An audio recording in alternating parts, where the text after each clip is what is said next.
2026 is officially here, and the financial landscape is already changing here in the U.S. Between the Venezuela raid, yes, we're going to be talking about that, and then you have the death of the nonprofit AI. On top of that, we got the world doing this no spend January challenge all wrong. But what you need with all this is strategy. And so we're going to talk about the numbers. We're going to talk about these topics because, you know, we all must know. Welcome back to another episode of SHINANCE, where we're breaking down these financial topics in a simple form, you know, for everyday people like me and you, so we can take this information and hopefully invest and hopefully make a lot of money. You know, that's the goal for us to grow here. All right. But the biggest question for 2026, with all the commotion going on, obviously we know Venezuela raid is one of the biggest topics out right now. And a lot of people are wondering, will this, now that we've successfully completed the raid, will this make gas cheaper in 2026? I hate to be the bad news person, but the quick answer is no. This stuff takes time. It's not like a switch, you just turn it on. Yes, Venezuela has a crazy reserves, but they don't have the infrastructure to extract all their reserves like right now, and we could just walk out of Venezuela and drain them. They don't. It just doesn't work that way. They actually only output 1% of the global oil production. They're just sitting on a lot of reserves, and you know, because of their lack of infrastructure, they haven't been able to really capitalize. So this could take a long time to see a significant change in our gas prices. And gas, I think, has recently been going up. Not to say that you won't see a cheaper thing. I think this was more of a political move than actually making gas cheaper in the world. I don't think that they want gas to be that cheap. Yeah, so I think this was a political move. And, you know, we'll see what it does and how we kind of maneuver this oil. I know that they were selling oil to China, and they were allegedly using the yen to trade that oil. And we can't have that as an economy. If you didn't know, we need people to trade oil in US dollars because it keeps our dollar strong. We've had one of the worst years in a long time for our US dollars. So this kind of move was essentially needed. But no, gas will not be significantly cheaper in 2026. So I just wanted to let y'all know, because I've also been hearing like Chevron's, they're the best positioned. Just be careful investing in Chevron. Chevron had been popping for some weeks, and this is where the insider trading kind of comes in. People knowing things are going to happen before the general public, and that's when you want to be careful, right? If you're late to the party, let it go. I learned the hard way. I'm here to tell you, if you're late to the party, let it go. You lose every single time. So let's talk about some ways we can gain. And that's with this challenge. I don't know. Let me know if you heard the no spend January challenge. I'm just now hearing of it, but I guess it's something that's slowly starting to trend, and people are slowly starting to talk about it. If you know anything about it, let me know in the comments. But essentially, for the next 30 days in January, you will only focus on buying essentials, the things that you really need, and putting a pause on the wants. And the goal is to kind of recover from holiday shopping. Also help you build a foundation, a cash flow, so that you can invest, right? If we get a nice little pullback, you can put some money to work. Or if you have a business that you're working on, or something that you want to do that requires capital, this kind of allows you to kind of hit the reset. You know, there was a lot of people that had a lot of bad, maybe I'm speaking for myself, a lot of people had a lot of bad spending habits going into Q4. And this kind of puts a halt to it, right? So remember, I said essentials, what you need, not what you want. So let's talk about what fits in those categories, right? Let's talk about the first category as essentials. This is going to be rent, mortgages, insurance, childcare if you got kids, groceries, but not snacks. Get the essential things. Get some fruits, get some meats, get some veggies, right? Gas, transit to get through back and forth from work or to the next gig. Prescriptions, any health things that you need for health obviously is essential. And make sure you're at least making your minimum debt payments. If you can make more than the minimum, do it. This is the year to pay down debt so that you can be a little bit more free for when the opportunities come. You can make moves, you can do what you need to do. If you're drowning in debt, it's going to be very hard for you to make any type of investment. Let's just put that out there. So keep that in mind. Now let's talk about what's not allowed during this challenge. And, takeout. I had a bad habit. I need this for me. Coffee runs, convenience, the little buys that add up over time. The Amazon and random, shopping, things that we do online. We got to put that little pause on that. New clothes, new shoes. It's getting cold. It's cold during this time. You ain't got to put on nothing new, right? Wait till the springtime.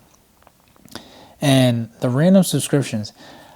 I will challenge y'all, if you got 5 to 10 subscriptions, try cutting out 2 to 3 of them for the first quarter of the year. And just see what that does for you. Try to bum off someone else's subscription or split a subscription with somebody. Just switch the mode on how you're doing it going into 2026 so we can kind of see a little bit of difference in our pockets and a positive difference. That's what we're looking for. And also be careful with we got to cut off the buy now, pay later. Let's cut that off for the first 2 quarters of the year so that we can be in a just better place, y'all. I know it's hard. I know. Trust me. I know. But we got to do better this year. And if the goal is to pay down debt and then, make more investments, that's why you're watching, so that we can make more investments. But if you're spending, financial management is the key word, right? If you're spending all crazy, you're never going to get any of this straight. So we got to manage the finances in a proper way in 2026 to make a difference. Let's talk about the AI race, which is being managed in a proper way. The reality is that the AI race isn't no longer about who's the smartest company. The AI race is now about who has the most funding, who has the biggest bag, who has the less debt and the most liquid cash to just keep investing. Obviously, there's a lot of investment that's going to take into this AI thing. And, OpenAI, I don't know if y'all knew, but they popped off saying that they were non-profit AI. And, that switched very quickly in late 2025. If you didn't know, OpenAI restructured into a PBC, which is a public benefit corporation. This move allowed Microsoft, listen up, to convert its previous $13 billion investment into 27% equity stake into OpenAI, valued at $135 billion. So it's not about not-for-profit anymore, right? This was a major shift because there's so much money that is needed we're only at the beginning of this AI thing. If y'all noticed, or maybe y'all did notice, maybe y'all didn't, I'm not too sure. But we're only at the beginning, and at first everybody had this nonprofit and the front models, but it takes a lot of money to train these things. It takes a lot of money and energy to run these I guess systems is what I'm going to call them. And so that's why it's not about, it's who got the bank. And now you're seeing this company's investing, Microsoft invests in OpenAI, but then Microsoft gets money back. They're like intertwining. They're locking in because OpenAI has a deal to purchase services from Microsoft, even though Microsoft has invested X amount of billions into their company. So Microsoft is kind of winning on both ends. And, same thing with Google. All these companies are doing it. AMD, they're all kind of like wrapping themselves together. It's actually quite genius going into this new frame because it makes it harder for all of them to fail. They all know that they're overly investing money. I don't think that that's a secret. Every company's overly investing in AI because they don't want to miss the moment. Meta, Google, And that's who I think got the secret weapon. Google has the secret weapon because they got the TPUs, which is the tensor processing units. It's like they got their own custom chips. They're already doing some stuff with Meta.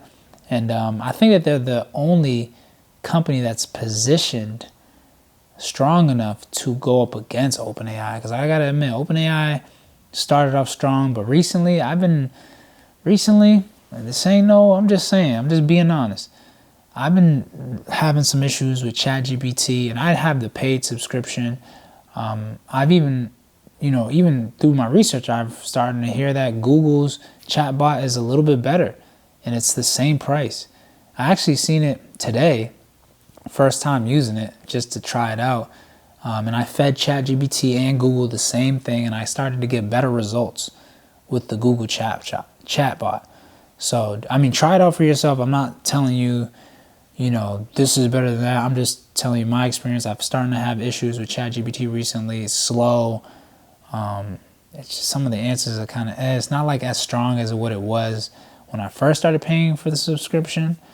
And I'm noticing the difference. And today I'm like, this Google Gemini pretty strong. And they got a nice little deal. I think it's like the first 3 months, $6. And then it goes up to $20 after that. So I don't know. I don't know if I'm going to end up making the full switch. I'm thinking about it. It's on my mind. I'm not going to lie about that. But like I said, I do think Google is the best positioned. But, what I think it depends on is whoever can hold on to that funding. Whoever has that funding, like on standby at all times, through the hard times, through the good times. If Microsoft can keep holding up OpenAI, if Google can keep investing in themselves, Meta, that's all it's going to come down to. Who has that funding to keep investing, to keep training? This stuff costs hundreds and billions of dollars, y'all. Like, it's so much money, and we haven't even got into the infrastructure and the energy of it all, right? We're just talking about training in itself is hundreds of billions of dollars. So you can only imagine how much money these companies are spending. But that's why you hear these big numbers. Oh, we're investing $2 billion or how many ever billion.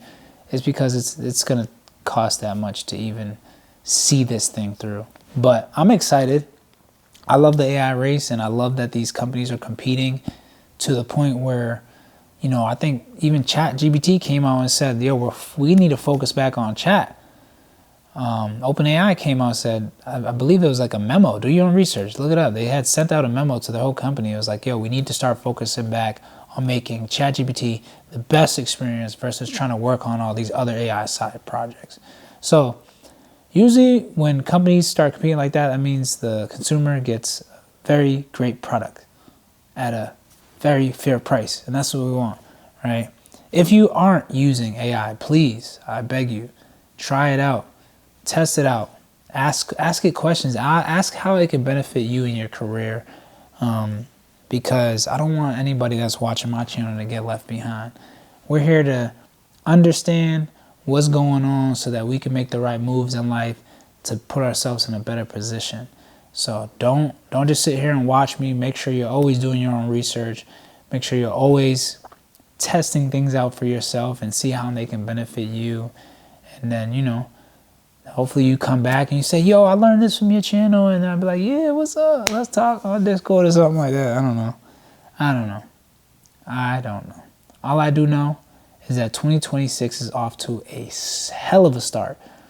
We got CPI stuff coming. We're getting a new Fed chairman here in the first start of the year. We're getting possibly rate cuts. There's a lot happening, and I need y'all paying attention right now more than ever. Ask questions if you have any in the comment section below. I appreciate y'all for watching. As always, welcome back to another episode of SHINANCE. Thank y'all for watching. Don't forget to say what's up and hit the like button on that. Until next time, I'll see y'all.